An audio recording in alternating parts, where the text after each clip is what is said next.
Just like my wide-body C10 build, I'm gonna build a crazy second-gen Camaro to try and outdo myself. For a donor car, I picked up a rusty 1981 Z28 for 1,500 bucks and brought it back to my shop to start the build. After putting it up on the lift and seeing just how bad the rust was, I started to question if it was a good plan.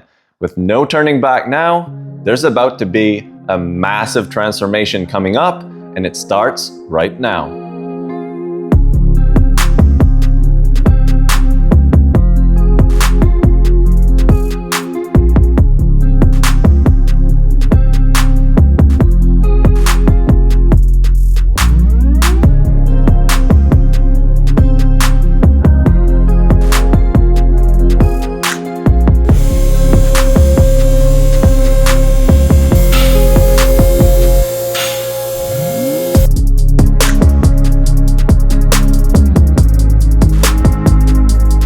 In the last episode, we did a full inspection of the car, checked out everything that was wrong, and let me tell you, there's a lot of things that need to be replaced on this car, but I'm up for the challenge. So this whole car is gonna have to be torn down and then rebuilt from the ground up. But before I start this massive teardown and rebuild process, I need the proper tools to get the job done right. So I'm gonna go pick up a special little tool that's sure to help me out big time.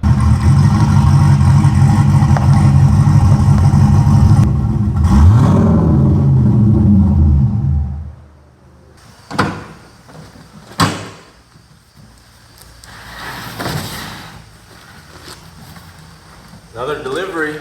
So what's this special tool that I'm talking about? It is the Arc Captain MIG 205 MP. This is a very cool machine. It's a multi-process welder, can do MIG, TIG, stick, and it's also a plasma cutter. It's a fraction of the size of my current Miller that I have that's just a MIG. It's even smaller than my Hypertherm plasma cutter, and the best part of all, this machine cost $850 US. That's unbelievable. And if it can do what it says it can, it opens the door to some expert fabrication at a super reasonable price. So I'm not gonna sit here and tell you guys how great this little machine is before I actually test it out. So that's what we're gonna do in today's episode and throughout this entire build. I'm gonna be using this thing a whole lot because there's gonna be a lot of welding to do. But I will say I am fairly confident that this is gonna work amazing because I have been using the Arc Captain TIG 200P, which is the TIG only welder. It's been working great for the past year now. So I'm excited to test this thing out, but before we actually use it, I need to tear down the Camaro and then we'll rebuild it with this very machine. Let's get to work. All right, so you guys know exactly what shape this is in. It's pretty rough, lots of work, so I'm gonna get right to it. The car's up on the lift and I'm gonna start by taking out the exhaust and then we'll move forward and take out whatever we can under the car.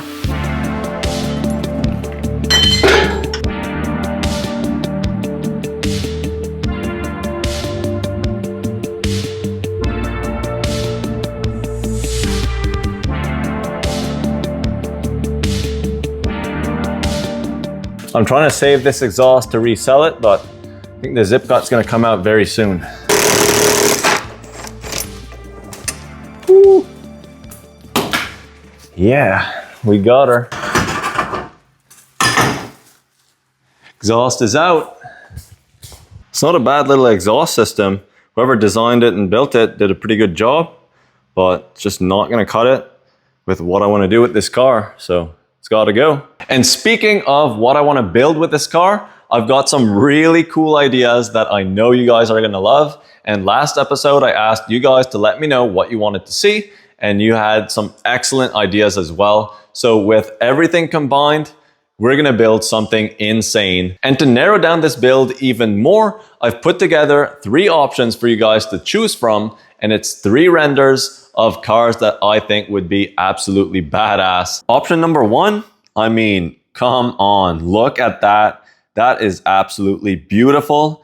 If I were to build something like this, I don't think anyone would be complaining. Moving on to option number 2, it's slightly less extreme, but a very nice resto mod type build. I don't think you could go wrong by building a car like this, but I do think it's a little bit of a safer bet because there are cars that look similar to this. And finally, number 3, we've got the all-out extreme build right here. This thing is insane. And in my opinion, this looks the coolest, but I would touch up a few things, and I'm not really sold on the matte black finish, but it's all stuff that can change. Right now, what I'm looking at the most is just the shape and kind of the flares and the overall body kit. So this just looks absolutely beautiful to me. I don't know, let me know what you guys think. Option 1, 2, or 3. I don't think either one is a bad option. And with this in mind, I gotta get to work on one of these 3 cars.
So I'm just taking out the T-top rubber seals, and we've got a special guest over here.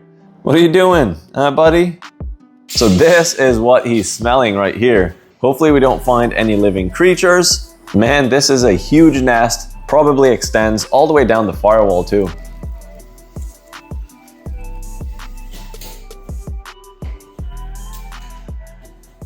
So I've got most of the interior and the trim pieces removed, and honestly, it doesn't look too bad. I was expecting it to be absolutely rotten with all the water and stuff that leaked through the T-tops, but it's not bad at all. The worst spot is right there. We're gonna need to do a bit of repairs to fix that, but definitely fixable.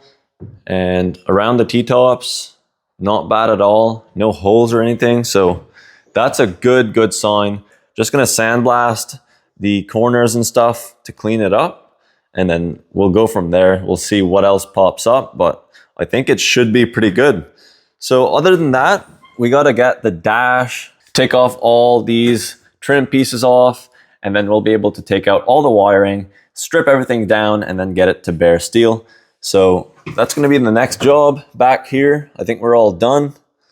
And the floor didn't get any better. All right, so let's get back to work. Got to take out this dash. Not really sure how it comes out, but we're gonna figure it out and try not to break everything. So let's get to it. For these old Camaro dashes, I had never actually taken one apart. So I'm just kind of winging it and taking one screw or one clip out at a time. Well, this gauge bezel should be ready to come out. Not sure what's holding it in place. A few wires. Show you guys what I'm looking at here. So I got those 2 plugins unplugged. Now I have to take out these wires, and this whole bezel should come right out. Now I'm being cautious, trying not to break anything because I'm not sure what I'm going to be using, and it's better to save whatever I can. Bezel is out of the way. We got some sort of note here. Let's check it out, see what we got. Guys, check out what I found behind the gauge bezel. We've got a pay stub for some carpentry work from the year 1990. That's a while back. And the hourly rate was $8 an hour. Keep in mind that is Canadian dollars. So in the US, that would be probably around $6 or somewhere around that. And the total for the week, 264 bucks. Not much in today's economy, but back in the day, it bought you a Z28, so it wasn't too bad. It's always cool finding stuff like this in these old cars. It just gives you a glimpse of how life was when this car was new. You know, 1990s life was a lot different. Who knows what else we're gonna find in this car. Oh, we got her. Just hung up on a few little spots here.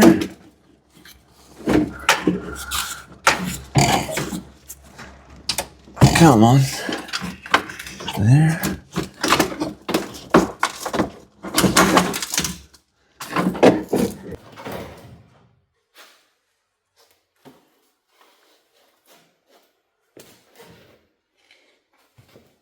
Gauge cluster is in great shape, but I don't know if these work or not. We'll have to find out. I'm gonna put all my dash panel parts together, and when it comes time to reassemble the car, we'll see what makes the cut and what I'll have to buy brand new.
On the passenger side, we've got 3 factory shims behind the fender. I'm gonna make a note of that. Rusty bolt is out, and now the fender is free from the bottom. Let's move over to the driver's side.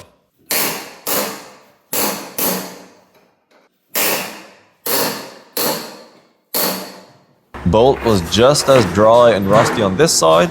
We've got 3 shims in my hand, and I see 1 more up there, so 4 in total.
front clip is off.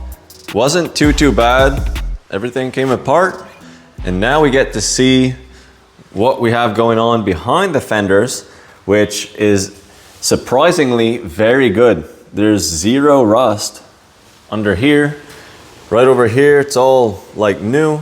Just have to clean that off. And there's gonna be minimal work back here. Firewall's pretty good. So that's very good news. Gonna save a lot of time. Up front, rad support.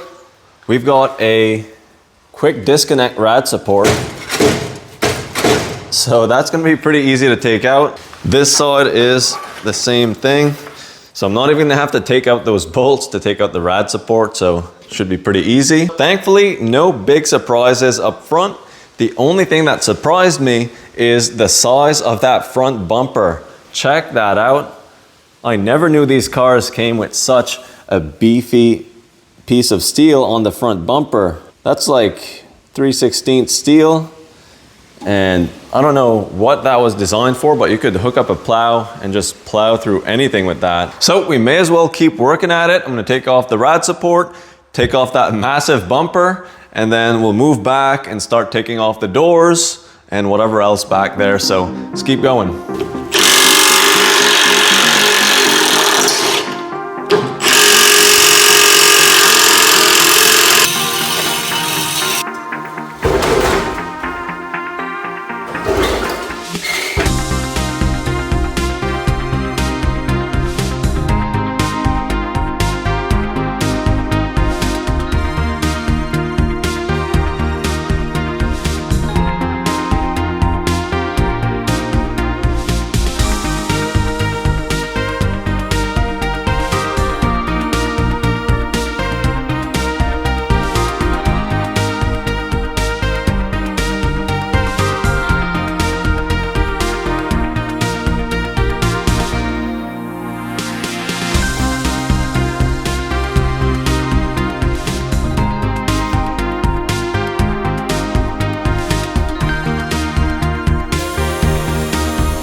Doors are off, and behind the hinges and stuff, not too bad.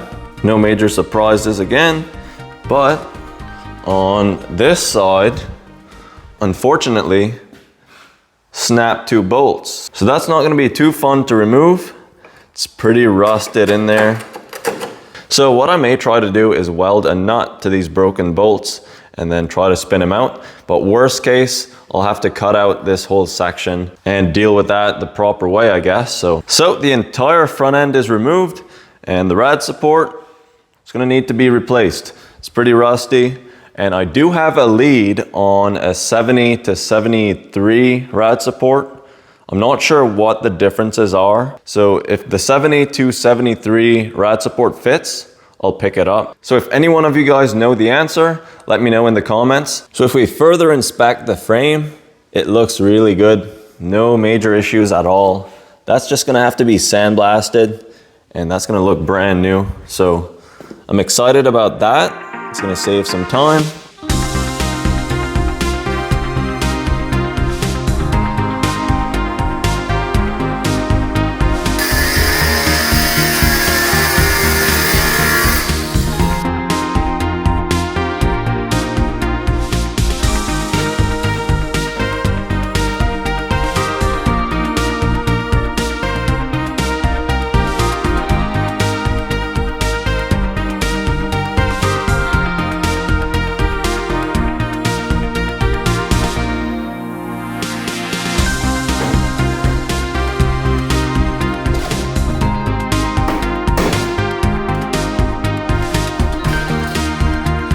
All right, so the Camaro is almost fully stripped down. Took off the front clip, took off the sway bar, cleaned up the firewall. The only thing left is basically just the steering shaft, and this whole front frame can come out after that. So the other thing is the 4 bolts holding in that front frame are completely rusted in. So what I did is I started cutting out some sections of the floor to access those bolts, but everything's spinning, everything's rusted together. So what I'm gonna do is probably just cut out that whole floor section holding the frame in place, because it's all gonna have to be replaced anyway. And then everything is gonna come out after that. And then in the rear, I'll have to take out the entire suspension setup, the leaf springs, rear end, clean everything up back here. But before I do all that work, I want to leave this car as a roller so that I can just move it in and out of my shop while I work on other projects like my carbon fiber C10. So at this point, what I need to keep making some progress on the car is a rotisserie. Now, once the car is mounted up on a rotisserie, it'll be nice and solid. It'll keep all the dimensions the same so that I can replace the floor. And it's gonna make it a lot easier to work on because it'll be tipped over on its side. So for the rotisserie, I'm gonna make sure there's some wheels on it so that I can still work on the car, but have it mobile at the same time. And I'm probably gonna put some off-road wheels on it so that I can wheel it outside for sandblasting, paint, whatever, the dirty work. I don't wanna do it in here if I don't have to. So there's two options to get a rotisserie. You can either A, buy one, or B, build one. And in my case, the only option that's gonna work is building one from scratch. Let me show you why. At first, I was convinced on buying one, and after seeing the prices, they weren't too bad. So anywhere from $1,000 to $2,500, I would probably just get a cheap one.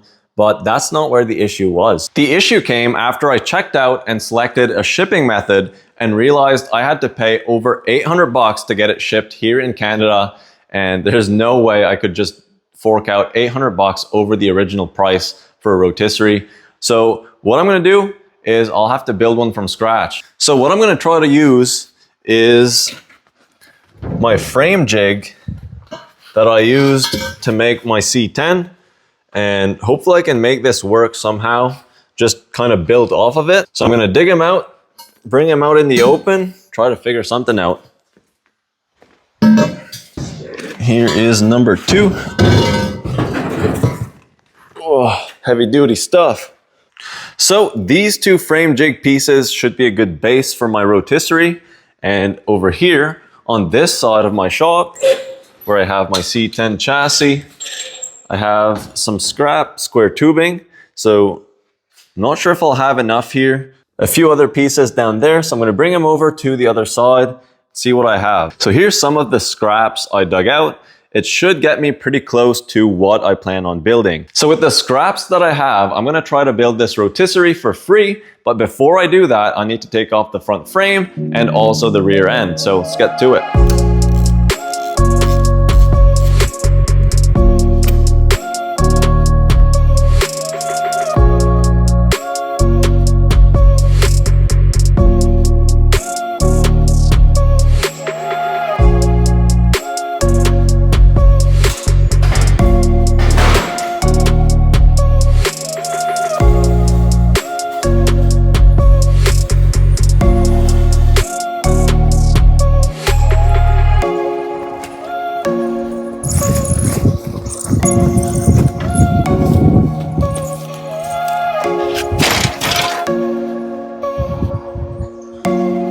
So front frame is gone, and what I did is I just ordered up a floor pan for the passenger side and a floor pan for the driver's side. The pans that I got are just up until this point, so there's not going to be a back section. So I'll have to figure out what I want to do for that, but it'll take care of all of this rust. What a disaster. And another thing I just thought of is the transmission tunnel right now set up for a stock car, obviously, but for what I want to do, I want to raise the wheel arches and I want the wheels to be way up higher. So that's going to raise the rear end, hence raising the drive shaft as well.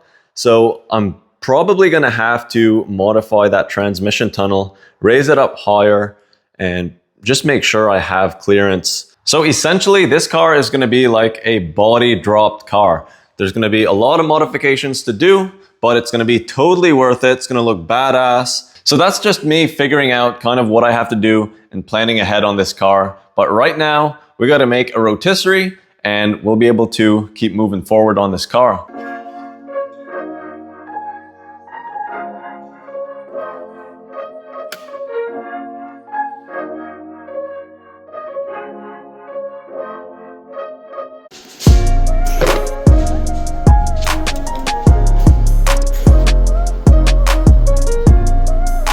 All right, we're gonna use this MIG 205 MP, and I wanna use the plasma cutter first. So just click on mode, head over to cut.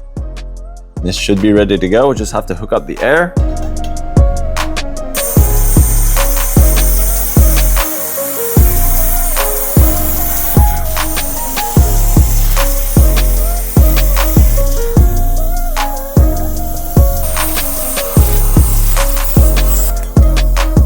First impressions with the plasma cutter, I gotta say, I'm impressed. Cuts like a dream and super clean cuts.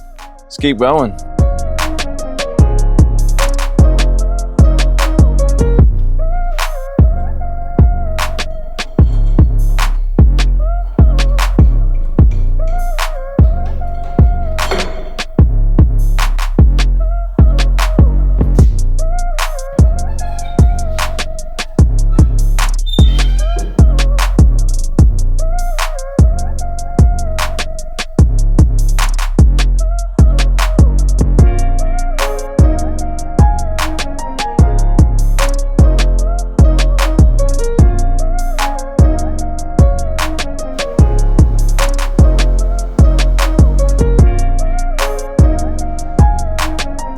And now I'm gonna try the MIG function, and we're gonna weld up this rotisserie. So I'm excited to try it out. So the settings I'm gonna be using are just on the door here. So probably not gonna be the best setting possible, but I'll use this as a guide and we'll go from there.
Well, I guess I'm retiring my miller. Enough said.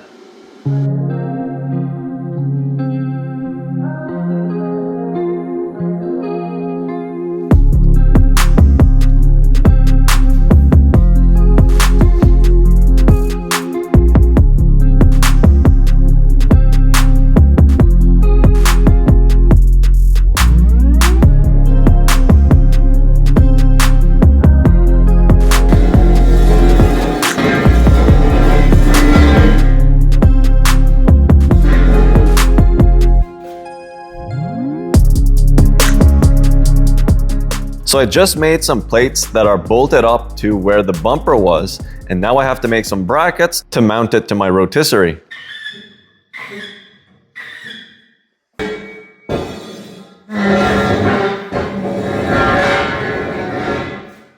So I got this bracket done, simple straight piece, and this one I cut it out of a section I already had, and well, you can see I made a little mistake. It's a little short. So I remade the piece, and this time let's see if it fits. There we go. That is much better. We're all set. Let's weld it up. And I have to mention to you guys, I'm not an expert welder. I do my best. I'm an electrician by trade, so don't judge my welds too hard, but man, this Arc Captain's making it pretty easy to do some pretty nice beads. And this is what it's putting out. So if you guys have any tips and tricks on MIG welding, let me know in the comments as well. I'm always trying to learn and you can always improve as well. All right, so I took off the rear rotisserie and now I have to take off this rear end. So what I'm gonna do is I set up this little table. I'm gonna lower the car onto it. And then once I cut off all these rusty brackets, the rear end's just gonna sit right on the table and I'll wheel it out of the way. So what I wanna do is I wanna cut these brackets off with my plasma cutter, and I'll have to undo these bolts on the front brackets, and I don't know how that's gonna go, super rusty, but we're gonna give it a try, so let's get at it.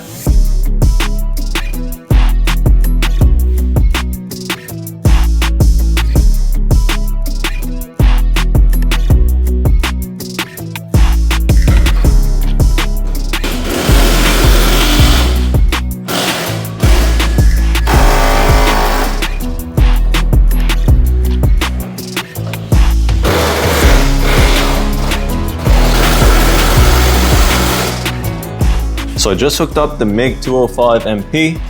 I turn it on and I'm gonna use the plasma cutter to cut off the brackets for the leaf springs. Hopefully cuts nicely right across there, and this entire rear end should come right down. So let's give it a try.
So my makeshift rotisserie worked like a charm.